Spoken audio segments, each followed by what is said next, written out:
ಎಡೆ ಕಾಣಿಸ್ತಾವಲ್ಲ ಅವು ಪರಾಗ ಕೋಶದಲ್ಲಿ ಇರ್ತಕ್ಕಂಥ ಪರಾಗ ರೇಣುಗಳು. ಈ ಕಡೆ ಬಲ ಕಾಣಿಸ್ತಾ ಇಲ್ವಾ, ಇದು ಅಂಡಾಶಯ, ಅದರೊಳಗಡೆ ಅಂಡಕಗಳು ಕಾಣಿಸ್ತವೆ. ದಾಸವಾಳದ ಹೂವು ಅಲ್ವಾ? ಇದರ ಒಂದು ರಚನೆಯನ್ನು ನಾವು ನೋಡೋಣ. ಸೊ ಇದರ ರಚನೆ ಯಾಕೆ ನೋಡ್ತೀವಪ್ಪ ಅಂದ್ರೆ ಸಂತಾನೋತ್ಪತ್ತಿಯ ಒಂದು ಭಾಗ. ಸಸ್ಯಗಳಲ್ಲಿ ಸಂತಾನೋತ್ಪತ್ತಿಯ ಭಾಗ ಯಾವುದು? ಹೂವು ಅಲ್ವಾ? ಸೊ ಭಾಗ ನೋಡೋಣ. ಮೊದಲನೇ ಹಂತದಲ್ಲಿ ಈ ರೀತಿ ಹಸಿರು ಬಣ್ಣದಿದೆ ತೊಟ್ಟು ಮತ್ತು ಪುಷ್ಪ ಪಾತ್ರೆ. ಈ ತೊಟ್ಟಿಗೆ ಹೊಂದ್ಕೊಂಡಂತೆ ಪುಷ್ಪ ಪಾತ್ರೆ ಇದೆ ಅಲ್ವಾ? ಸೊ ಈ ಪುಷ್ಪ ಪಾತ್ರೆ ತೊಟ್ಟು ಇದೆ ಅಲ್ವಾ? ಇದೆಲ್ಲ ಹಸಿರು ಬಣ್ಣದಿದೆ ಅಲ್ವಾ? ಎಸ್. ಈ ಫಸ್ಟ್ ಟೈಮ್ ನಾನು ತೊಟ್ಟನ್ನ ಬೇರ್ಪಡಿಸೋಣ. ಆಯ್ತಾ? ಇದು ತೊಟ್ಟು. ಓಕೆನಾ? ನೆಕ್ಸ್ಟ್ ಈ ಕಡೆ ಗಮನಿಸಿ, ಈ ಕಡೆ ಗಮನಿಸಿ ಮಕ್ಕಳೇ. ಇಲ್ಲಿ ಇದು ಪುಷ್ಪ ಪಾತ್ರೆ. ಈ ಪುಷ್ಪ ಪಾತ್ರೆಗಿನ ಮುಂಚೆ ಪ್ರೀ ಕೇಲಿಕ್ಸ್ ಅಂತದ ಅಥವಾ ಪೂರ್ವ ಪುಷ್ಪ ಪತ್ರಕಗಳು ಅಂತ ಹೇಳ್ಬೋದು. ಪೂರ್ವ ಪುಷ್ಪ ಪತ್ರಕಗಳು ಅಂತ ಹೇಳ್ಬೋದು. ಸೊ ಇಲ್ಲಿ ಎಷ್ಟು ಎಣಿಸಿ?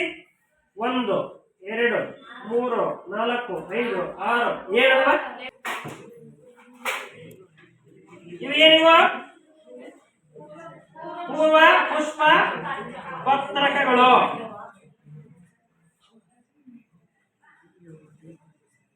ಈಗ ನಾವು ಎಷ್ಟು ಭಾಗಗಳನ್ನು ಸಪರೇಟ್ ಮಾಡಿದ್ವಿ? 2. ಒಂದು ತೊಟ್ಟು, ಇನ್ನೊಂದು ಪೂರ್ವ ಪುಷ್ಪ ಪತ್ರಕಗಳು. ಓಕೆ, ಪ್ರೀ ಕೇಲಿಕ್ಸ್ ಅಂತ ನೋಡೋಣ. ಸೊ ನೆಕ್ಸ್ಟ್ ಇದು ಇದೆ ಅಲ್ವಾ?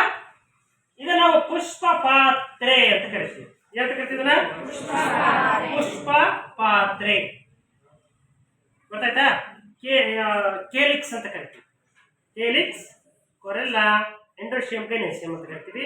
ಫಸ್ಟ್ ಪಾರ್ಟ್ ಕೇಲಿಕ್ಸ್, ಮೊದಲನೇ ಕೇಲಿಕ್ಸ್ ಅಂತ ಕರಿತೀವಿ. ಪುಷ್ಪ ಪಾತ್ರೆ ಅಂತ ಕರಿತೀವಿ. ಗೊತ್ತಾಯ್ತಾ?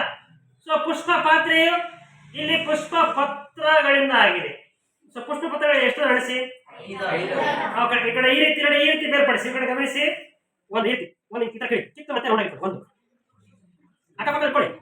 2 ಓಕೆ, 3 4 5 ನೋಡಿ. ಪುಷ್ಪ ಪತ್ರಗಳು 5 ಇವೆ. ಈ ಪುಷ್ಪ ಪತ್ರಗಳು ಯಾವ ಭಾಗವಾಗಿದೆ? ಪುಷ್ಪ ಪಾತ್ರೆಯ ಭಾಗವಾಗಿದೆ. ಈಗ 2ನೇ ಇರುತ್ತದೆ. ಪುಷ್ಪ ಪಾತ್ರೆ ನಂತರ 2ನೇ ಇರುತ್ತದೆ. ಅಯ್ಯೋ, ಈ ಭಾಗ ನೋಡಿ, ಎಲ್ಲ ಸಾಫ್ಟ್ ಇದಾವೆ, ಬಹಳಷ್ಟು ಮೃದು ಇದಾವೆ, ಮತ್ತೆ ಬಣ್ಣ ಗಾಢವಾಗಿರ್ತಕ್ಕಂಥ ಬಣ್ಣ ಇದೆ. ಸೊ ಇದರ ಯಾಕೆ ಈ ರೀತಿ ರಚನೆ ಆಗಿದೆ ಅಂತ ಹೇಳಿದೆ ನಾನು ಕಳೆದ ತರಗತಿ. ಯಾವ ಯಾಕಾಗಿದೆ? ಕೀಟಗಳನ್ನ ಆಕರ್ಷಣೆ ಮಾಡಬೇಕು. ಅದಕ್ಕೆ ಕೀಟಗಳನ್ನ ಯಾಕೆ ಆಕರ್ಷಣೆ ಮಾಡಬೇಕು? ಮಕರಂದ ಇರ್ಬೇಕಾ? ಯಾವ ಏನಂತ ಏನು ಕರಿತೀವಿ? ಪರಾಗಸ್ಪರ್ಶ ಕ್ರಿಯೆಗೆ ಕೀಟಗಳನ್ನ, ಚಿಟ್ಟೆಗಳನ್ನ, ಹಕ್ಕಿಗಳನ್ನ ಆಕರ್ಷಣೆ ಮಾಡ್ಲಿಕ್ಕೆ ಇವುಗಳನ್ನ ನಾವು ಕೇಳ್ತ ಕರಿತೀವಿ ಪುಷ್ಪ ಬರಲ್ಲ ಅಥವಾ ಪುಷ್ಪ ದಳ ಅಂತ ಕರಿತೀವಿ. ಸೊ ಇದನ್ನ ಕೂಡ ಹಿಂಗ ಡಿಸೆಕ್ಟ್ ಮಾಡಿ ಸಪರೇಟ್ ಮಾಡಿ ರೌಂಡ್ ಆಗಿ 1 ಎಣಿಸ್ಕೋತವಾಗಿ 2 3 4 5. ನಾನು ಕತ್ತರಿಸಿರ್ತಕ್ಕಂಥ ಹೂವಲ್ಲಿ 5 ದಳಗಳಿವೆ. ಈ ಕೇಸರ ಇಲ್ಲಿಂದ ಉಗಮಾಗಿದೆ ಅಲ್ವಾ? ರಿಯಲ್ ಆಗಿ ಹೂವಲ್ಲಿ ನೋಡಿ ಯಾವ ರೀತಿ ಆಗಿದೆ ಅದು? ಇಲ್ಲಿಂದ ಇದೆ ಅಲ್ವಾ? ಇದೇನು ಶಲಾಕೆ ಅಲ್ವಾ? ಶಲಾಕೆಯ ಸ್ವಲ್ಪ ಮೇಲ್ಭಾಗದಿಂದ ಉಗಮಾಗಿದೆ ಅನ್ನೋದು ಕಾಣಿಸ್ತಿದೆ ಅಲ್ವಾ? ಸೊ ಅವನ್ನ ಕೀಳಕ್ಕೆ ಪ್ರಯತ್ನ ಮಾಡಿ, ಒಂದೊಂದು ಹಿಡ್ಕೊಂಡು ಮೆಲ್ಲಕ್ಕೆ ಕೈಲಿ ಕಿತ್ತು ಮಾತಾಡ ಕೋರ್ಸ ಕಿತ್ತು ಮಾತಾಡ. ಅವ್ರಿಗೆ ಕೀಳ್ಬೇಕಾದ್ರೆ ಗೊತ್ತಾಗ್ತದ, ಅವ್ರು ಕಿತ್ತಂಗಲ್ಲ ಕೆಳಭಾಗ ಕೆಳಕ ಬರ್ತಾವಲ್ಲ, ಅಂದ್ರೆ ಕೆಳಭಾಗದಿಂದ ಉದಯವಾಗಿ ಅಲ್ಲಿ ಕೂಡಿದಾವೆ ಅಂತ ಗೊತ್ತಾಗ್ತಲ್ವಾ? ಈ ಕೀಳ್ತಕ್ಕಂಥದ್ದು ಯಾವ? ಕೇಸರ. ಕೇಸರ ಅನ್ನೋದೇನು? ಗಂಡು ಸಂತಾನೋತ್ಪತ್ತಿಯ ಭಾಗ, ಮೇಲ್ ರೀಪ್ರೊಡಕ್ಟಿವ್ ಆರ್ಗನ್. ಗಂಡು ಸಂತಾನೋತ್ಪತ್ತಿಯ ಭಾಗ ಗೊತ್ತಾಯ್ತು? ಈ ರೀತಿ ಅಂಗ ಉಳ್ಕೊಂಡಿದೆ. ಇದನ್ನ ನಾವೇನಂತ ಕರಿಬಹುದು ಹೇಳಿ? ಶಲಾಕೆ, ಗೈನೇಶಿಯಂ ಅಂತ ಕರಿತೀವಿ ಇಂಗ್ಲಿಷ್ ಅಲ್ಲಿ. ಗೈನೇಶಿಯಂ, ಶಲಾಕೆ. ಈ ಕಡೆ ಗಮನಿಸಿ, ಶಲಾಕೆಯ ಭಾಗ ನೋಡೋಣ. ಸೊ ಇದು ಅಂಡಾಶಯ. ಕಾಣಿಸ್ತಲ್ಲ ಬಿಳಿ ಭಾಗ, ಸ್ವಲ್ಪ ಬಲ್ಬ್ ರೀತಿಯಾಗಿದೆ ಅಲ್ವಾ? ಚೆಂಡಿನ ಆಕಾರವಾಗಿ ಸ್ವಲ್ಪ ಉಬ್ಬಂಡಿದೆ ಅಲ್ವಾ? ಇದೇನಿದು? ಅಂಡಾಶಯ. ಗೊತ್ತಾಯ್ತಾ? ನೆಕ್ಸ್ಟ್ ಈ ಕಡೆ ಗಮನಿಸಿ, ಇದು ಶಲಾ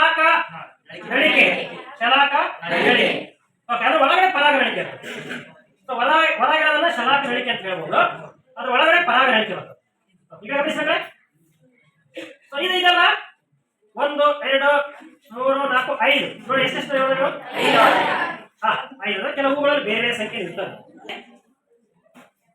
ಈ 5 ಇವುಗಳ ನಾವು ಶಲಾಕಾಗ್ರ ಅಂತ ಏನ್ ಕರಿತೀವಿ ಶಲಾಕಾಗ್ರ ತುದಿ ಶಲಾಕೆ ತುದಿಯಲ್ಲಿರೋದು ಗೊತ್ತಾಯ್ತಲ್ವಾ ಶಲಾಕಾಗ್ರ ಅಥವಾ ನಾವು ಸ್ಟಿಗ್ಮಾ ಅಂತ ಕರಿತೀವಿ ಏನ್ ಕರಿತೀವಿ ಇಂಗ್ಲಿಷ್ ಸ್ಟಿಗ್ಮಾ ಅಂತ ಕರಿತೀವಿ ಸ್ಟಿಗ್ಮಾ ಅಂತ ಕರಿತೀವಿ ಸ್ಟೈಲ್ ಅಂತ ಕರಿತೀವಿ ಇದನ್ನ ಓವರಿ ಅಂತ ಕರಿತೀವಿ ಸೊ ನಾವು ಕನ್ನಡದಲ್ಲಿ ಅಂತ ಕರಿತೀವಿ ಅಂಡಾಶಯ ಅಂಡನಳಿಕೆ ಅಂಡಾಶಯ ಶಲಾಕನಳಿಕೆ ಮತ್ತು ಶಲಾಕಾಗ್ರ ಮೂರು ಗೊತ್ತಿದೆಯಲ್ಲ ಸೊ ಈಗ ಏನ್ ಮಾಡಿ ಸ್ವಲ್ಪ ಹುಷಾರಾಗಿ ಸೊ ಈ ಶಲಾಕ ನಳಿಕೆ ಅಲ್ವಾ ಒಂದು ಸೂಜಿ ತಗೊಂಡ್ರೆ ಅಂತ ಹೇಳಿದಲ್ವಾ ಇದನ್ನ ನೋಡಿ ಈ ಭಾಗದಿಂದ ಸ್ವಲ್ಪ ಅದನ್ನ ಸ್ವಲ್ಪ ಈ ರೀತಿ ಕತ್ತರಿಸ್ಕೊತ ಸೀಳಿ ಸೊ ಒಳಗಡೆ ಒಂದು ನಳಿಕೆ ಅಂತದ ಸೊ ಅದಕ್ಕೆ ಹಾನಿ ಆಗ್ಲಾರ್ದಂಗೆ ನೀವು ಸ್ವಲ್ಪ ಕಟ್ ಮಾಡಿ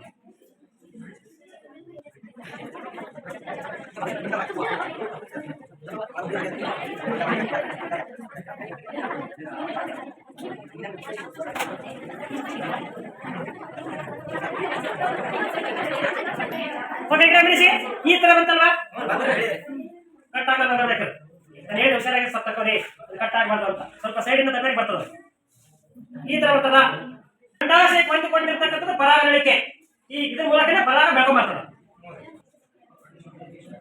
ಓಕೆ ಇಂತ ಪರಾಗ ನಳಿಕೆ ಹೊಂದಿನ ತೋರಿಸಿ ಈ ತರ ತೋರಿಸಿ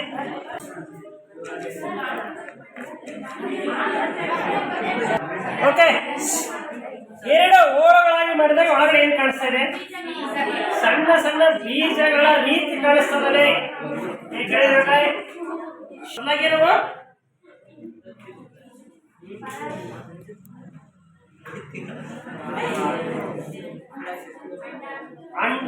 ಅಂಡಕಗಳು ಅಥವಾ ಅಂಡಗಳು ಅಂತ ಹೇಳ್ಬೋದು ಗೊತ್ತಾಯ್ತಾ ಈ ಅಂಡಗಳನ್ನ ಮತ್ತೆ ಈ ಪುಂಕೇಸರದಲ್ಲಿರ್ತಕ್ಕಂತಹ ಪರಾಗರೇಣುಗಳನ್ನ ಸ್ವಲ್ಪ ದೊಡ್ಡದು ಮಾಡಿ ನೋಡೋಣ ಪರಾಗನಳಿಕೆ ಬಂದಿದೆ ಅಲ್ವಾ ಪರಾಗನಳಿಕೆ ಬಂದಿದೆ ಅಲ್ವಾ ಹಾ ಇಲ್ಲ ಕಟ್ಟಾಗಿದೆ ಅದು ತೆಗಿಯೋದೆಲ್ಲ ಇಲ್ಲಿ ಸಿದ್ದಪ್ಪ ಎಲ್ಲ ಸಿದ್ದಪ್ಪ ಅಂಡಾಶಯನ ತೆಗೆದನವ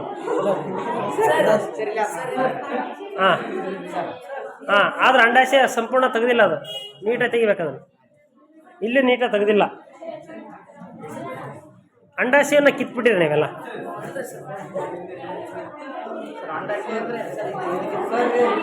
ಇಲ್ಲಿ ನೋಡಿ ಇಲ್ಲಿ ಗಮನಿಸಿ ಇಲ್ಲಿ ನೋಡಿ ಈ ತರ ಇರ್ಬೇಕು ಈ ತರ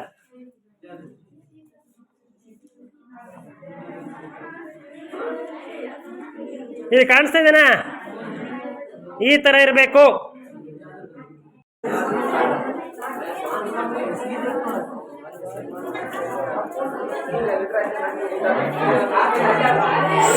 ಸೂಜಿ ಕೊಟ್ಟೋಗಿ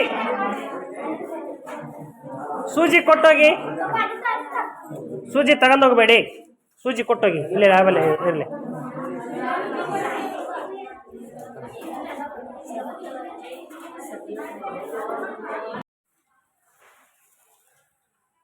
ಈ ರೀತಿ ರೌಂಡ್ ಇಡಬೇಕು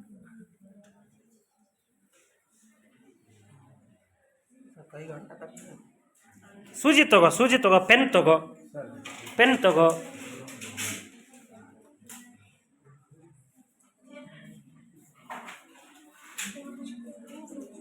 ಎಲ್ರು ಮಾಡ್ತಾ ಇದ್ದೀರಿ